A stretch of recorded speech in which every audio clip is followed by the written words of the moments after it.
Uma pessoa, para ela confiar muito em Deus, ou de confiar de uma maneira adequada, de uma maneira santa, ela vai conseguir essa confiança apenas com seus esforços, apenas com a sua atitude humana, ou a graça de Deus precisa agir ali? Nunca, Eric, só com atitude humana. Impossível. Em toda e qualquer matéria, no que diz respeito à vida sobrenatural, à vida em Deus, à vida espiritual, se Deus não der a graça, se Ele não ir dando as faíscas do seu amor, as centelhas do seu amor, essas gotas, que cada uma é única, do seu amor, fica impossível a pessoa se relacionar com Ele, estabelecer intimidade com Ele. Não é natural. Eric, a confiança não é sobrenatural. A confiança é sobrenatural. O abandono não é natural. O que seria natural? Que nós fujamos. O que é natural? Que nós queremos resolver por nós mesmos. Com a nossa própria força? Com as nossas forças, com a nossa inteligência, com os nossos recursos, com os nossos critérios. Confiar, se abandonar, já é fruto da graça. É Deus que vai infundindo um novo entendimento, uma nova compreensão. Agora sim, graça pressupõe graça. Correspondência pressupõe correspondência.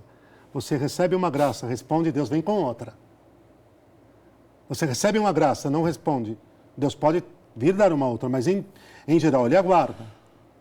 Para que a alma, ela mesma reconheça e tome ciência de que desperdiçou aquela graça, aquele momento. E que numa próxima oportunidade é preciso saber aproveitá-la. E o fato de reconhecer a graça e de já querer corresponder a Ele, que já é uma graça. No fundo, vamos dizer de uma forma muito redundante, tudo é graça. Em matéria do que o homem poderia atingir a Deus por si mesmo? Nunca, nunca. De tal maneira que nós falamos com uma firme decisão, tudo é graça. Agora tem um detalhe, ok? É preciso que não nos iludamos. Uma confiança grande pede um esforço da alma. Em que sentido? Por corresponder. Um grande esforço da alma. Desculpe minha expressão, Eric. Uma alma que não se esforce por crescer nas virtudes. Uma alma que não se esforce por crescer nas virtudes humanas também. Na lealdade, na sinceridade, na prudência, na temperança.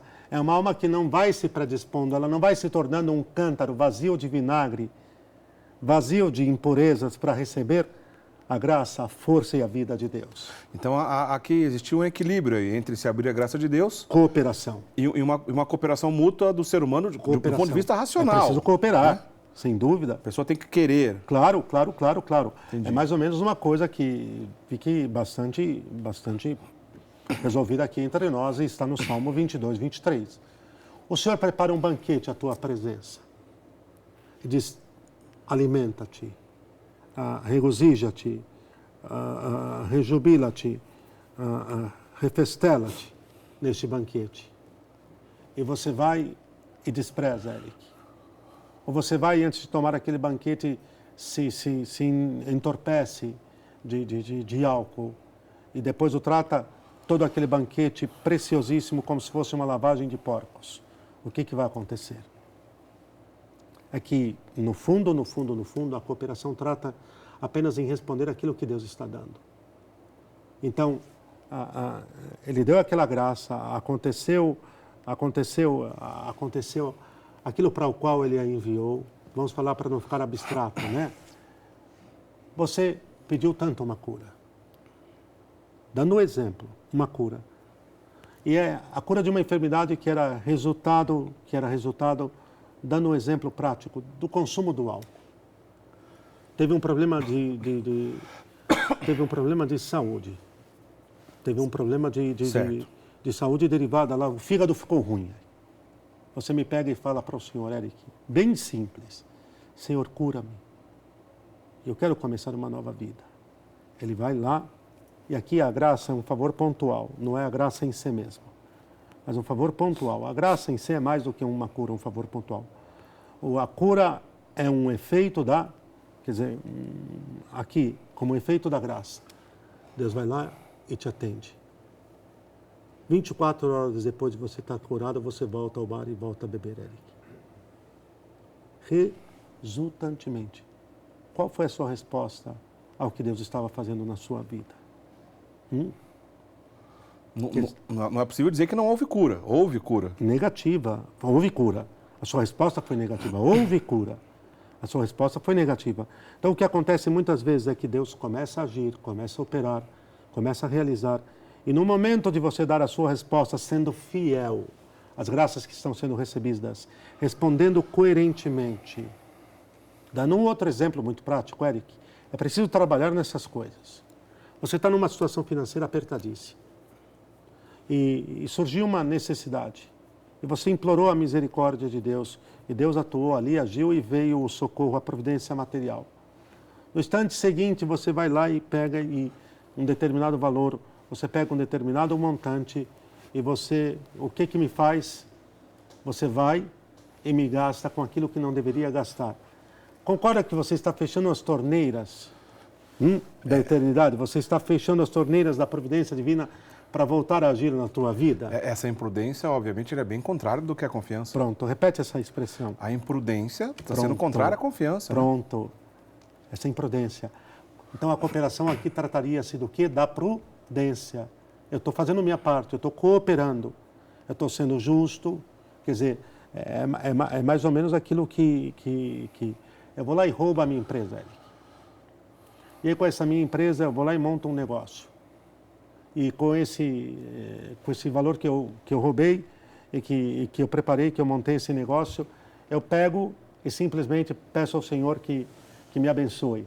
Eu vou lá e chamo um sacerdote. Não vamos fugir do tema, mas está dentro, é pontual, a providência, o cuidado, a confiança. Certo. Eu quero confiar no Senhor. E aí eu fui lá, roubei minha empresa e montei uma loja e eu peço ao sacerdote para vir abençoar, que eu confio que vai dar certo. Confia coisa nenhuma.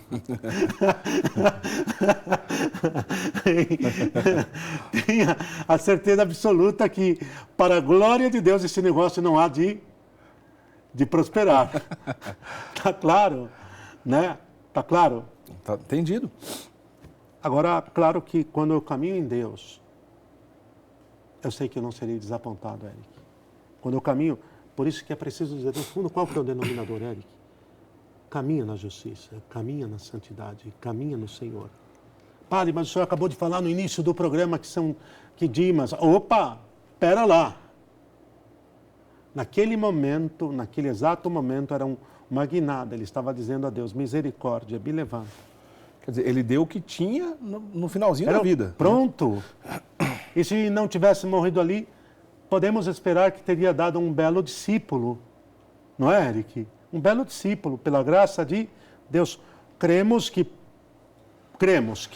por inferência, por conclusão, pela forma como ele acolheu a graça de Deus, se não morre naquele momento, se não tivesse morrido naquele momento, suponhamos que tivesse acontecido algo estapafúrdio, ele fosse descido da cruz ali e não tivesse morrido. Ele, Dimas, teria sido testemunha do Senhor. Mas daqui ali até a providência de Deus, Eric, até a providência de Deus concorreu para que fosse naquele momento em que realmente ele glorificasse a Deus naquele instante, pedindo a sua misericórdia, foi a forma como ele glorificou a Deus e então pudesse ir em paz com o nosso Senhor. Para não correr o risco aqui da gente, obviamente, alguém entender de maneira errada, né?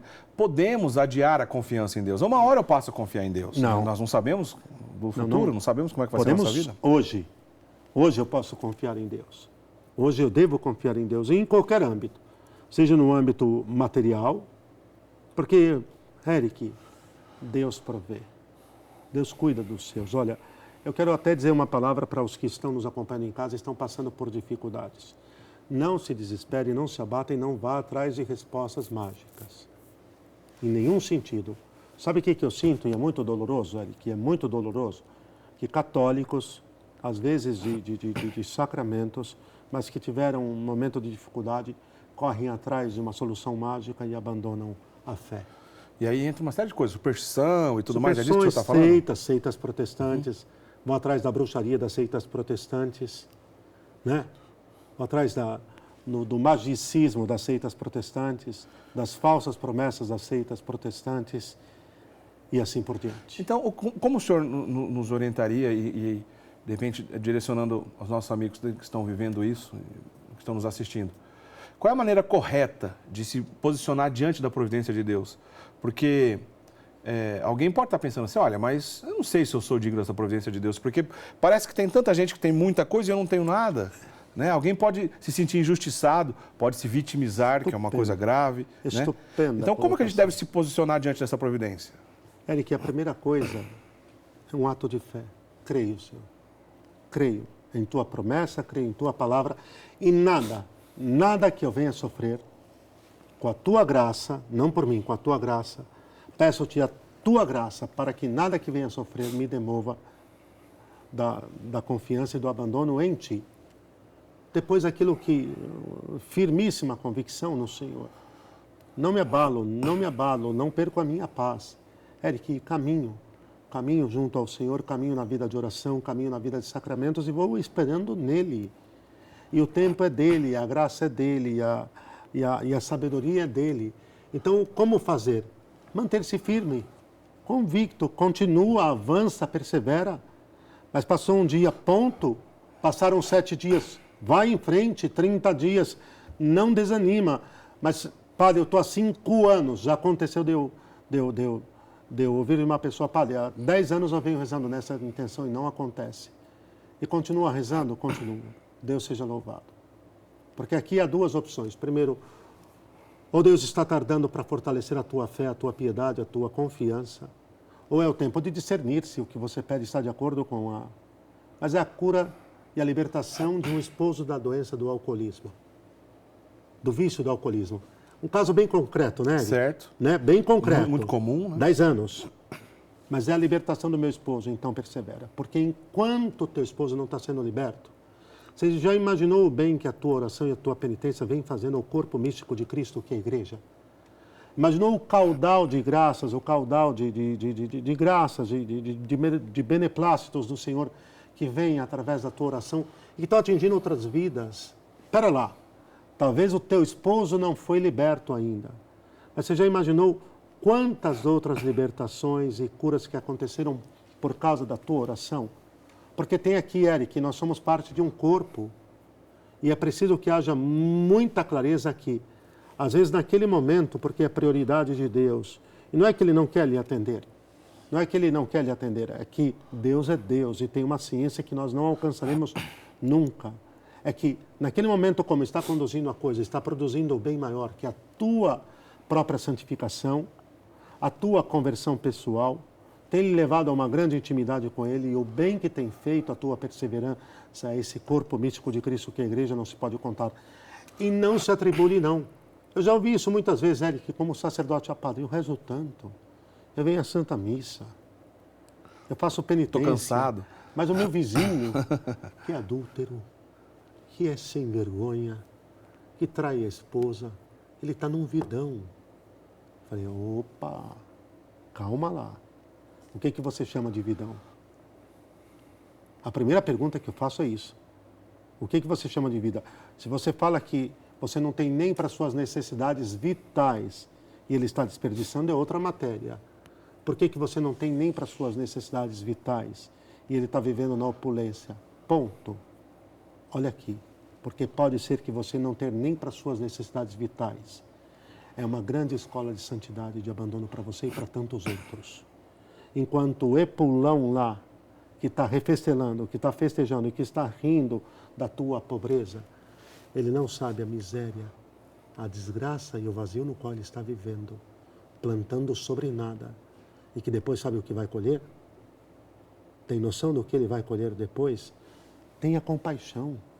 Desculpe minha expressão, Eric, é um desgraçado. Concorda? É um miserável. Certamente, certamente. O epulão é um miserável. A parábola do rico e do pobre Lázaro que o diga. Claríssimo, né? Claríssimo. Né?